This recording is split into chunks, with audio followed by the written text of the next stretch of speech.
असुविधा नहीं सिर्फ ये है।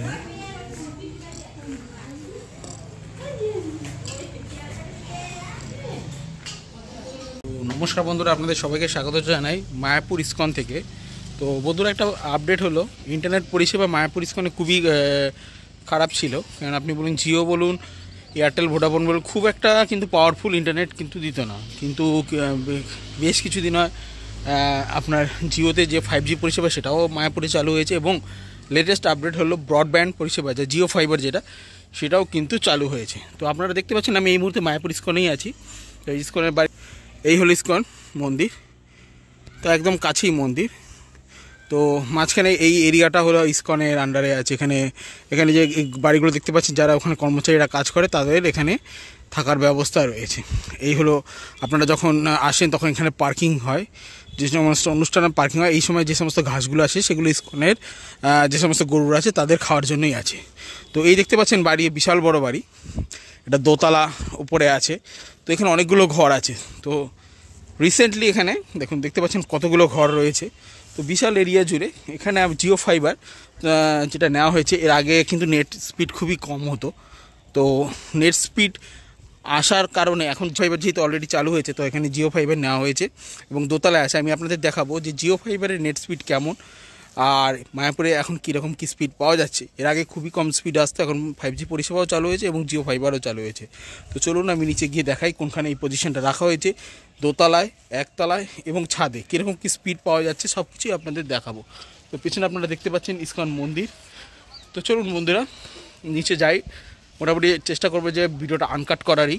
তো নেট পরিষেবা বোঝাই যাচ্ছে কলকাতা শহর থেকে কিন্তু এটা অনেকটাই দূরে। কলকাতা শহর থেকে প্রায় 150 কিলোমিটারের মোটামুটি দূরে, আমি ঠিক বলতে পারবো না এক্স্যাক্টলি। তো শহরের তলির এলাকায় কলকাতা এরিয়া অনেক আগে থেকে জিও ফাইবার কিন্তু চালু হয়েছে। কিন্তু এই মুহূর্তে যেটা দেখতে পাচ্ছেন এত দূরে মায়াপুরে যেহেতু জিও ফাইবার চালু হয়ে গেছে, যেটা এখন একটা পরিষেবাটা সম্পূর্ণ ফ্রিতেই পাওয়া যাচ্ছে, সম্পূর্ণ ফ্রিতেই পাবেন। 6 মাসের যেটা প্ল্যানটা আছে 399 399 টাকাটা প্ল্যানটা 2900 সামথিং দিতে হবে, দিলে কিন্তু 6 মাসের নেটটা কিন্তু পাওয়া যাবে। তো জিও ফাইবার লাগানো হয়েছে। তো এইখান থেকে এই ঘরগুলো যাচ্ছে, ওই ঘরগুলো যাচ্ছে এবং নিচেও যাচ্ছে। সমস্ত কিছু বাড়ির যে অনেকগুলো রুম আছে, তো সবই কিন্তু এই দিয়েই চলছে। তো আপনাদের দেখাবো স্পিডটা কেমন হয়, স্পিডটা আপনাকে লাইভ দেখাচ্ছি। চলুন আমরা আবার চালু করলাম জিও ফাইবার। দেখতে পাচ্ছেন জিও ফাইবার কানেক্ট হয়েছে।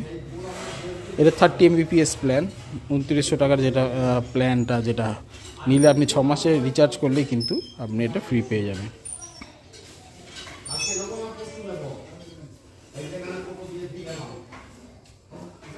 Mbps। তো অলরেডি একখানা কম্পিউটার চলছে ও ঘরে একটা কম্পিউটার চলছে, তার মধ্যে কিন্তু প্রায় 30 স্টেবল এবং আপলোডিং স্পিডও 30 রেখেছে। দেখতে পাচ্ছ 30 রেখেছে, একটা ভালো স্পিডই আছে। যেটা আপনি যেটা ওটা ক্লেম করছে ওরা ততটাই কিন্তু রাখছে। সাথে সাথে এখানেও কিন্তু কম্পিউটার চলছে, इंटरनेट चल रहा है ना। हाँ स्पीड आ रहा है ठीक ठाक, बहुत है। देखिए एक कंप्यूटर भी चल रहा है और मैं यहाँ से देखता हूँ क्या स्पीड आ रहा है। वो तो पास से ही था, यहाँ से लेके आपको दिखाते हैं कितना स्पीड आ रहा है। तो चलिए दोस्त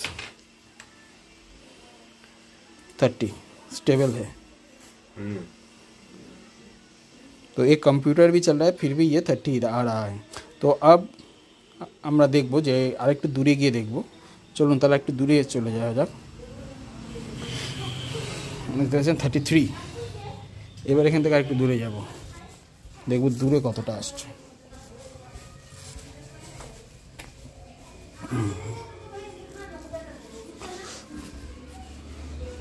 এটা কিন্তু অনেকটাই দূরে চলে গেছি বাড়ি থেকে। এতে আপনারা বুঝতে পারবেন কতটা কি স্পিড, কোথায় কতটা হয় স্পিড, সে অর্থেই আপনাদের বোঝানো। তো এখানে এতটা দূরে এসে গেছি, ঝুলাতে বসে বসে এবার দেখবো স্পিডটা কীরকম কী দিচ্ছে। তো চলুন এখন স্পিডটা দেখছি। তো এখনও প্রায় 25 26 27 28 29 পর্যন্ত দিচ্ছে। তো এর রেঞ্জটা কিন্তু যে জিও ফাইবারের সঙ্গে যে রাউটারটা ইউজ করা হয়েছে এটা কিন্তু যথেষ্টই ভালো। দেখতে পাচ্ছি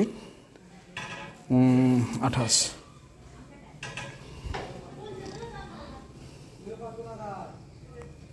যাক, বেশ ভালো স্পিডই দিয়েছে, যে স্পিডটা কিন্তু বেশ ভালো দিয়েছে।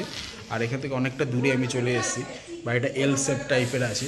তো আমি এখানে ঝুলে আছি। তো এটা তো গেল বারান্দা থেকে বারান্দা, যতটাই দূর হোক কিন্তু বারান্দার মধ্যে রেঞ্জ পাবে, একতলাও রেঞ্জ পাবে। এবার আমি দেখাবো যে একটা ঘরে, এখানে যে ঘরগুলো আছে এই ঘরগুলো একটু ঢুকে দেখবো যে কতটা স্পিড আসে। তো চলুন ঘরে ঢুকে, ইন্টারনেট কিন্তু ওই দিকে ওই কোণে আছে। তো চলুন তাহলে ঘরে গিয়ে দেখি স্পিড কেমন আসে। ভিডিও কিন্তু আনকাট হচ্ছে বন্ধুরা, তো সেক্ষেত্রে যাতে আপনাদের বুঝতে সুবিধা হয়। তো একবারে আর এক কোণে চলে এসেছি, আমি অনেকটা কোণে চলে এসেছি। এসে এবার দরজাটা দিয়েই দেবো, তারপরে দেখব যে নেটটা দরজা ভেদ করে কতটা আসছে। মিনিমাম যদি 15 থেকে 20 আসে তাহলেই কিন্তু ভাববো যে ঠিকঠাক কিন্তু স্পিড আছে। কেননা এত দূরে এবং দরজা দেওয়ার পরে আপনি দেখতে পাচ্ছেন 13, 14, 15 মোটামুটি ঠিকই আছে। কারণ দরজাটা খুললে কিন্তু আরও অনেকটা বাড়বে, 20-র ওপরেই পাওয়া যায়। আমি কিন্তু পুরো দরজা দিয়ে দিয়েছি, আপনি আপনার ঘরে দরজা দিয়ে কিন্তু এই স্পিডটা কিন্তু পাবেন। তো মোটামুটি ভালো স্পিডই পাওয়া যাচ্ছে, ভালো স্পিডই আসছে, দেখতে পাচ্ছেন। তো এরকম স্পিডে, এই সেম স্পিড আপনি মোটামুটি 15 থেকে 20-র ওপরে আপনি পাবেন কিন্তু 20 স্পিডে দোতলায় হোক একতলায় হোক আপনি পাবেন। তো সেক্ষেত্রে আপনার যদি দোতলা বাড়ি থাকে কিংবা 3তলা বাড়ি থাকে, দোতলার মধ্যে রেখে দিন, তাহলে তো সব কটা ঘরেই কিন্তু ওপর থেকে নিচেও পাবে। এবং আমি চলুন একটু ছাদে গিয়ে দেখি যে কতটা কি স্পিড বা ছাদে যাওয়া যায়। তো চলুন ছাদে গিয়ে দেখি। তো বন্ধুরা আমি আবার ছাদে চলে এসেছি, দেখতে পাচ্ছি সামনেই। তো এখন আমি ছাদ থেকে আপনাদের স্পিড আসছে কি না আসছে আমি মোবাইল নিয়ে নিয়েছি, এবং আপনাদের দেখিয়েছি কিন্তু ওয়াইফাই কিন্তু অনেক নিচে দোতলায় আছে, এবং ওই কোণে একদম ওই কোণের নিচে রাখা আছে। তো আমি একেবারে বাড়ির আরেক কোণে চলে এসেছি, এল শেপটে বাড়ির আর এক কোণে চলে এসেছি, এবং এরকম কতটা কি স্পিড আসে।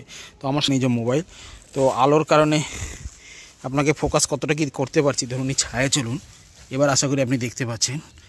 তো ইন্টারনেট স্পিড টেস্টে গিয়ে দেখি যে কতটা কি স্পিড আমরা পাই।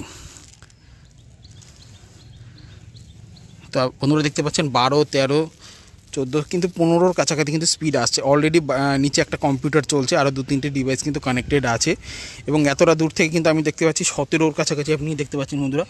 17 কিন্তু ধরে নিয়েছে ডাউনলোডিং স্পিড, এবং আপলোডিং স্পিডও কিন্তু প্রায় দেখতে পাচ্ছেন 11, 12, 13 এরকম কিন্তু ধরেছে। তো এই দিক থেকে দেখতে গেলে কিন্তু ডাউনলোডিং অ্যান্ড আপলোডিং স্পিড কিন্তু যথেষ্ট সন্তোষজনক।